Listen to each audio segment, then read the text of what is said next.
વિશ્વ યુદ્ધ થવાની અણી ઉપર છે.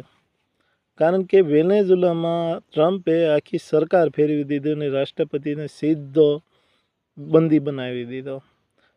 આમ તો યુક્રેન અને રશિયાના યુદ્ધમાં રશિયા ઉલઝ્યું છે, પણ અમેરિકા એનું પોતાનું કામ કરી રહી છે, કારણ કે એણે રશિયન સમર્થિત સરકારો પલટાવવાનું શરૂ કરી દીધો.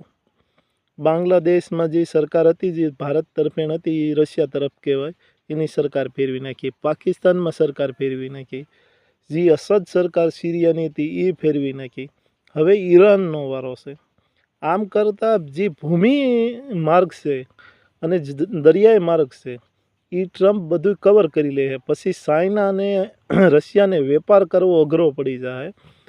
રશિયા તો પાવરફુલ છે હથિયારમાં બધી રીતે, પણ એની પાસે સૈનિકની સંખ્યા ઘટે છે.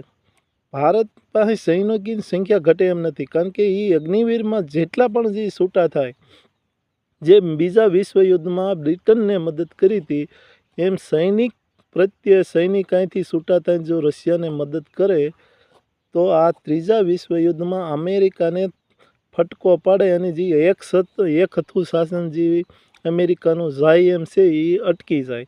કારણ કે એ રશિયા પોતાના માણસોની કમીને લીધે એ થોડોક થાકી જાય એમ છે. જો ભારત એને સૈનિકોની મદદ કરે અને તો જીતવાની સંભાવના ઘણી વધી જાય. જય હિન્દ, જય ભારત.